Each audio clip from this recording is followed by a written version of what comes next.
La situación militar en Ucrania vista desde el lado ruso. Las razones de Vladimir Putin. En este lado del planeta, quizá no sabemos más de lo que los medios de comunicación nos dicen respecto a los conflictos bélicos que suceden entre Rusia y Ucrania. No hay buenos ni malos, simplemente situaciones políticas que causan que miles de personas sufran de diversas formas las consecuencias de los actos políticos. Siempre he dicho que para poder dar una opinión debemos saber lo que ocurre en ambos lados. Es por eso que en esta ocasión vamos a ver las razones de Vladimir Putin para la intervención militar. Toda intervención militar plantea dos puntos de vista. El de Occidente, empeñado en la defensa de Ucrania. Es obvio, una nación soberana y democrática ha sido atacada por un régimen autocrático. Pero conviene conocer las razones del otro lado. ¿Cuáles son los argumentos de Putin y seguramente de buena parte de la población rusa que la apoya? Ucrania y Rusia son una misma cosa. Hay una realidad incuestionable. Los lazos culturales y sociales que unen a Ucrania y Rusia son fortísimos. Históricamente han compartido mucho ambas naciones y además tenían una misma identidad como parte de la Unión Soviética. Pero esa hermandad se ha ido rompiendo y Ucrania decidió acercarse a Europa, lo cual, para las fuerzas más conservadoras en Rusia, supuso una traición, porque Putin y muchos de los suyos en realidad piensan que Rusia y Ucrania forman parte de un todo indivisible. Desnazificación. En el discurso con que horas antes de la invasión Putin justificó la guerra, dijo el líder ruso: lucharemos por la desmilitarización y desnazificación de Ucrania. En esa intervención televisiva, Putin habló una y otra vez de la Segunda Guerra Mundial como referencia para la actual intervención militar, así que la invasión de Ucrania sería una lucha patriótica que continuaría la heroica lucha contra Hitler. El controvertido batallón Azov. Uno de los argumentos de quienes acusan al gobierno ucraniano de connivencia con peligrosos sectores nazis es la existencia del batallón Azov, que tiene su origen en un grupo paramilitar de Mariupol, pero está integrado por la reserva del ejército de Ucrania y depende de su Ministerio del Interior. La influencia nazi queda clara en su escudo, una runa que se parece demasiado a la svástica. Su pertenencia a la extrema derecha resulta inequívoca. Nostalgia de la grandeza soviética. Otro elemento a tener en cuenta para entender la actuación de Rusia, no solo en Ucrania, sino en otras regiones en las que se ha implicado militarmente, Chechenia por ejemplo, es la nostalgia del Imperio Soviético. La catástrofe del fin de la URSS. La grandeza perdida de la URSS es un trauma nacional, tal y como lo recordaba James Hershberg en un artículo de Foreign Policy. Putin cree que la disolución de la URSS fue trágica y catastrófica. La provocadora actitud de la OTAN. Otro argumento, no solo de Putin, sino de quienes ponen en cuestión el argumentario de Occidente con respecto a Rusia, es la temeraria actitud de la OTAN, que llevaría años tratando de atraer a Ucrania a su órbita sin tener en cuenta las advertencias de Rusia, que no quiere bases de un potencial enemigo en sus fronteras. La crisis de los misiles de 1962 como paralelismo.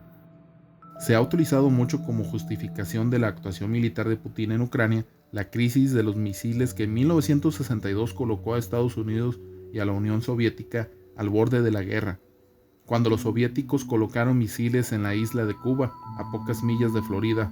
Finalmente, los misiles fueron retirados. Si John F. Kennedy se sintió amenazado, ¿por qué no Putin? El paralelismo con la crisis de los misiles conduce a la pregunta: ¿por qué si Kennedy vio amenazada la seguridad de los Estados Unidos y logró que Khrushchev retirase los misiles de Cuba, no puede Putin exigir a la OTAN que se aleje de Ucrania? Y si Ucrania no es clara al respecto de su desvinculación de la OTAN, el ataque estaría justificado, aunque Ucrania, una vez que comenzó la invasión, anunció su decisión de no entrar a la Alianza Atlántica. Dugin y el Imperio Eurasiático. También hay quien cree que tras las actuaciones de Putin hay un afán expansionista que se basa en las ideas de Alexander Dugin, pensador de ideología ultranacionalista que defiende un imperio eurasiático que vaya más allá de las fronteras rusas y plantee cara a los Estados Unidos. Dugin plantea crear un bloque de naciones con valores cristianos, estatalistas y anti-LGBTIQ que vaya de Lisboa a Vladivostok. Una guerra entre el bien y el mal.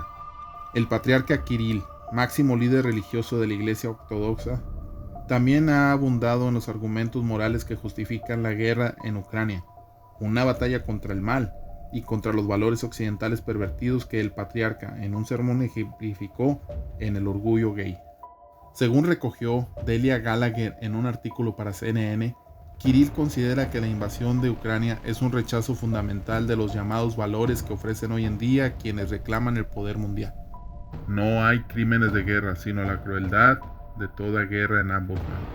Otro argumento prorruso habitual es relativizar los presuntos crímenes de guerra que las tropas de Putin hayan podido cometer, como por ejemplo, se está investigando en Bucha, donde se mató con dardos a civiles.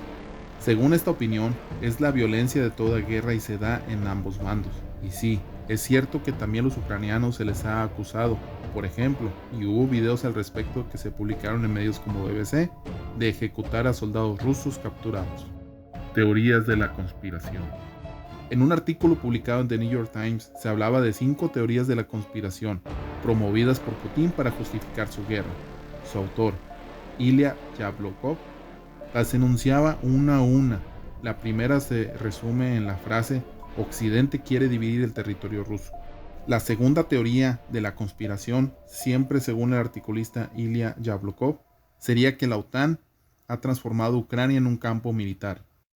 El tercer argumento de Putin, citado en The New York Times, sería que la oposición rusa quiere destruir Rusia desde adentro y cuenta con el apoyo de Occidente. La mano dura con opositores como Navalny, actualmente encarcelado, estaría plenamente justificada. El cuarto argumento, el movimiento LGTBIQ a nivel mundial es una conspiración contra Rusia. Es otra de las frases que resumen la que sería la cuarta teoría de la conspiración, que según Ilya Yablokov, apoya la idea de que Putin está solo defendiendo a un pueblo y sus valores profundos. Y como quinta teoría, entramos en una acusación muy grave, que Ucrania estaría preparando armas biológicas para atacar a Rusia. Según Ilya Yablokov, el mismísimo Lavrov difundió esta información para calentar el conflicto. ¿Apoyan los rusos la guerra? Todas estas teorías y argumentos antes expuestos son insistentemente difundidos por los hegemónicos grandes medios rusos. ¿Logra eso que la población rusa apoye mayoritariamente la guerra? Resulta muy difícil saberlo. Los más exaltados exhiben la seta de apoyo a Putin, pero también ha habido manifestaciones contra la invasión. Siempre se ha repetido que según las encuestas realizadas en Rusia, Putin jamás ha bajado del 60% de apoyo entre la población, con la guerra en Ucrania en marcha. Según Forbes, un sondeo de finales de marzo lanzaba un dato rotundo: el 83% de los rusos aprobaban la gestión del mandatario. Con ese nivel de apoyo, sería difícil calificar a Putin de dictador. Gana elecciones, dicen sus partidarios, aunque esas elecciones la oposición apenas tenga la oportunidad de presentarse en las mismas condiciones que el oficialismo. Pero hay quien discrepa. El oligarca Oleg Tinkov desde Instagram lanzó una dura diatriba contra Putin, asegurando, según recogieron los medios como la BBC, que el 90% de los rusos está en contra de la guerra y que los imbéciles son el 10% en cualquier país. La propaganda existe en ambos bandos. Hay que asumir que la propaganda en tiempos de guerra está en ambos bandos. Por eso, el conocimiento de las razones de la otra parte tiene su importancia. Comprender al adversario.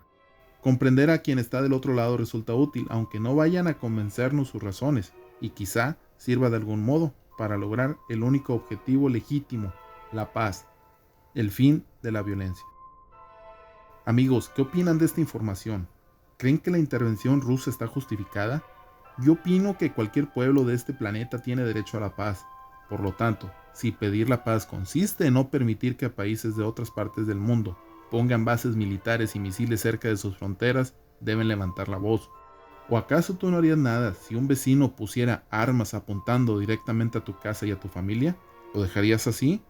Es lo mismo que está pasando entre Rusia y Ucrania, Estados Unidos y la OTAN.